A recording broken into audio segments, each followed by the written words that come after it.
Hi guys, welcome to TTCombat's Get It Painted. We promised you a tutorial on how to paint one of our TTCombat buildings, specifically the Venetian range for our Carnevale game, and here it is. We've done it, it's filmed, and we'll give it to you now. This is the building I painted. I decided to call it the chopping block. There's a little story behind this particular building. A butcher named Fred lived here. He met a grisly end. You'll see that at the end of the video. The building was assembled. You'll be able to see a video on how to do that yourself in one of our other videos where we did a tutorial on how to put the building together. Once it was put together, we used TTCombat sealant just to give everything a nice coat, ready for the primer, which is what I did next. I did that using an airbrush, but you by no means have to use an airbrush. You can use a can, but just make sure you warm it up first because the cans can soak up the detail on these laser cut pieces of terrain. The airbrush gives a nice thin coating, and paint a lot better. I went with grey because black is going to be too dark and white would be too bright. Grey gives me a nice formatted walls to paint on, which won't affect the paints that are going on over the top too much. You're now going to want to decide what colour you're going to want to paint your buildings. I recommend for the Carnevale range that you use pastel colours, as these suit the theme a lot better than something that's more vibrant. Here I used model colours red, but you can use blues, greens, yellows, and if you don't want it to be too colourful, you can use browns and greys. Again, I'm using the airbrush here for speed. It's by no means necessary. When you're putting down your base coat colour, I recommend you use a big brush and get it done quickly.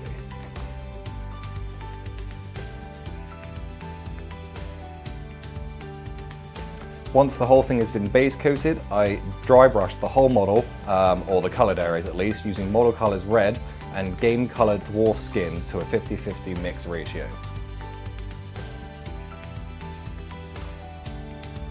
I then painted the bare bricks of the model using model colours cavalry brown.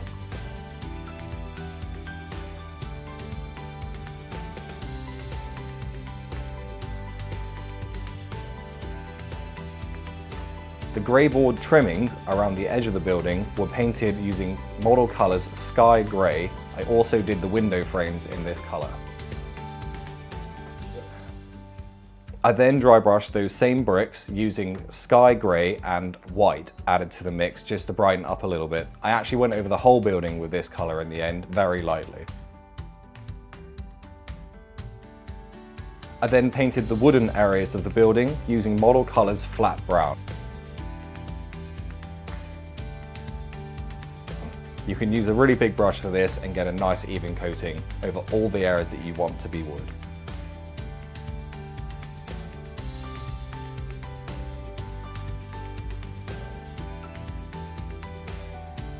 I then washed the wooden areas using Model Wash Dark Brown.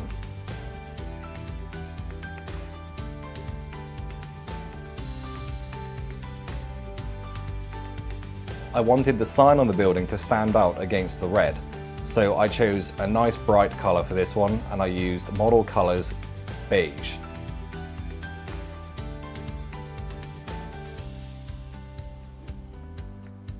I wanted the same effect on the inside of the building, so I used for the interior walls model colours beige red.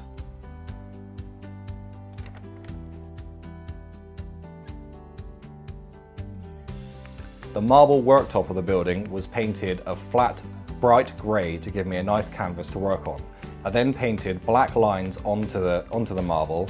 After the black is dried, go over with some very, very watered down black just adjacent to those lines and you'll get a nice marbling effect.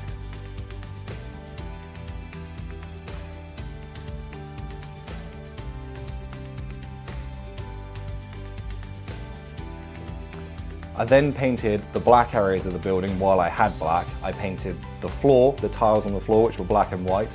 I also painted the sign on the front, the chopping block. The freehand was penciled in first and then I went over with a paintbrush. Coming towards the end of the building now, we just need to really dirty it up. So I dry brushed several different shades of brown onto the building.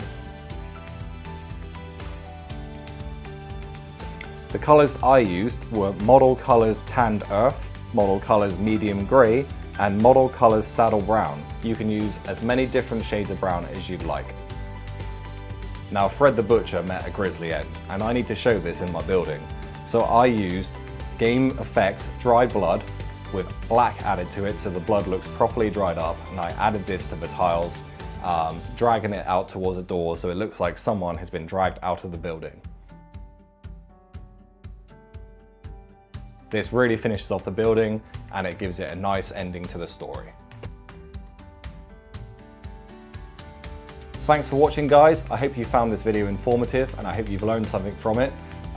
If you have any questions, please pop them in the comment section below and I will answer them as soon as I possibly can. We hope to see you again in the next video. And yeah, again, thanks for watching.